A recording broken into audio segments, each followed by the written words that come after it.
Guys, aku mau ingetin nih buat kalian ya, yang pernah nemu uang di jalan terus kalian ambil, besok-besok kalau nemu uang di jalanan lagi jangan diambil ya. Soalnya ini berakibat fatal banget kalau uang yang kalian temuin itu adalah uang dari hasil pesugihan. Nah, ini baru dialamin sama kakak sepupu aku, yang dimana di hari Rabu kemarin itu dia pulang dari Bekasi. Di pertengahan jalan, tepat di depannya dia ada dua motor di depan dia lah pokoknya ya. Itu ada ibu-ibu tuh boncengan naik motor. Dia ngeliat nih uang itu keluar dari saku si ibu yang dibonceng ini. Tiba-tiba uang itu melayang-layang tuh. Motor yang di depannya sepupu aku ini nih, yang ngebawa motor itu juga ngeliat. Sampai dia noleh ke arah belakang, dan ternyata uang itu jatuhnya persis di bawah motornya sepupu aku. Awalnya itu mau diambil sama yang di depan, tapi karena yang di depan nengok ke arah belakang ada sepupu aku, akhirnya dia jalan lagi. Sama sepupu aku tuh diambil. Awalnya mau dipulangin ke ibu-ibu itu. Pas dikejar itu nggak tahu ibu-ibu itu tuh hilang kemana. Nah, dimasukin lah tuh uangnya ke kantong dia kan. Dia jalan lah sampai dia pulang. Anaknya ini tiba-tiba di rumah itu minta makan. Nah, dibeliin lah nih sama sepupu aku. Dan ternyata dibeliinnya itu tuh dia lupa pakai uang itu. Ketika dia udah beli makan, nyampe di rumah, anaknya kan makan, dia makan gitu ya. Tiba-tiba pas dia selesai makan, badannya itu dia langsung panas dingin, menggigil, kepalanya sakit, dan yang anehnya di situ tiba-tiba ya dia ngerasain nyeri di bagian buah zakarnya dia itu.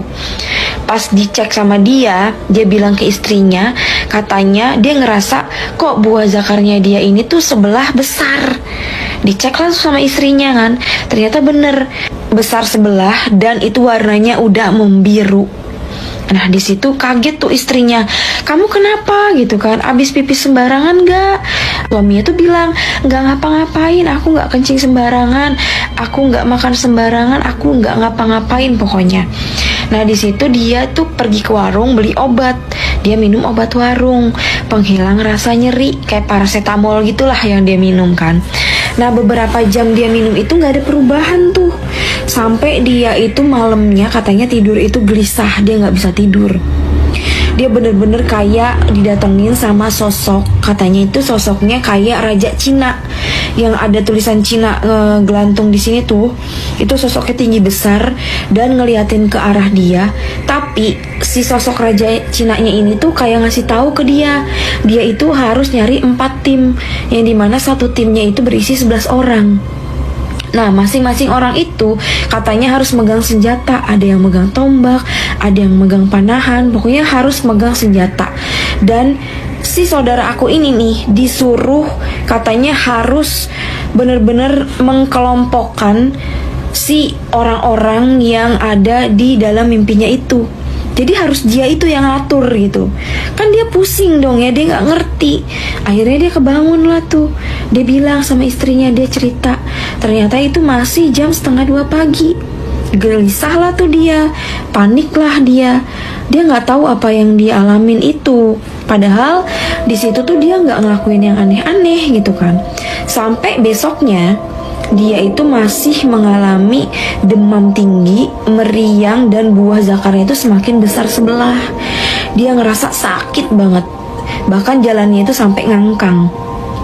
Dia pergilah nih ke dokter klinik gitu kan. Abis dia dari dokter, dia minum obat. Dia tuh ngerasa kayak obatnya gak mempan gitu yang dia minum. Dia pergilah ke rumah aku. Kebetulan rumah dia sama aku deket. Dianterin lah sama istrinya. Dan dia bilang minta tolong, katanya tolong dong Mai liatin dia kenapa ya, tiba-tiba itu abis makan kemarin langsung menggigil, panas tinggi, minum obat gak turun-turun tuh demamnya. Terus di buah zakarnya dia itu berat sebelah, dan pas dicek itu memang beneran gede sebelah dan biru. Karena di situ aku lagi yasinan, jadi enggak aku pegang langsung. Aku yasinan dulu, aku baca rotib Al-Hadad, udah selesai aku baca Yasin Fadilah dan rotib itu, aku kasih minum dia airnya. Terus aku suruh cuci dua matanya dia itu, karena aku ngeliat di pandangannya dia itu ada sosok yang dia nggak bisa ceritakan, dan itu dibikin hatinya dia tuh gelisah gitu, antara takut, sedih, dan bingung jadi satu. Akhirnya dia cuci muka, terus aku bilang, ini ada yang ngikut nih, dari mana nih sosok ini yang ngikut? Terus dia bilang, tadi pas lu lagi sholat tuh, gue ngeliat ada sosok yang ada di mimpi gue itu. Dia lagi ngeliatin lu lagi sholat. Itu sosoknya kayak Raja Cina. Dia ngejelasin tuh. Yang di mimpi itu dia jelasin tuh sama aku kan. Di situ langsung aku ngeliat tuh, ada gambaran dia tuh kayak berhenti di tengah jalan gitu. Yang aku lihat cuma sampai di situ aja. Aku bilang, kemarin itu pas hari Rabu kamu kemana? Habis dari Bekasi gitu kan. Nah, berhenti nggak di tengah jalan? Dia langsung baru inget tuh di situ. Oh iya, gue itu berhenti tengah jalan karena gue nemu uang. Nah, mana uangnya gitu kan? Uangnya udah dibeliin makan. Dan ternyata makanan itu adalah makanan yang dia makan pada saat dia beli pakai uang itu. Nah, disitulah baru ketahuan. Ternyata sosok yang dia lihat itu, seperti Raja Cina itu adalah sosok perewangan dari si orang yang punya uang ini nih. Dia itu punya ritual khusus. Dia harus ngebuang uang di jalan raya karena tumbalnya itu dia ngambil dari jalan raya.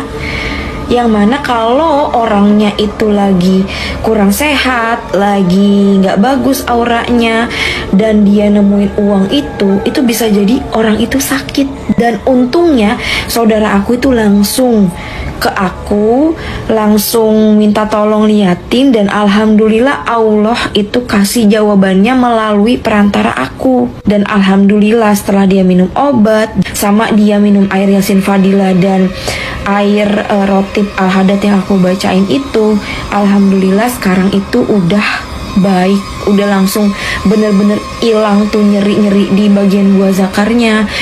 Terus demamnya juga udah turun, meriangnya juga udah hilang, dan bengkaknya juga udah kempes. Alhamdulillah, Allah kasih jalan, Allah kasih tunjuk gitu ya, apa yang dia lakukan, kesalahan apa yang dia lakukan melalui perantara aku. Alhamdulillah banget, ini tuh udah kelar. Nah, kalian kalau nemu uang di jalanan, jangan sekali-kali kalian langsung ambil uang itu dan kalian pakai buat jajan, apalagi buat beli makan.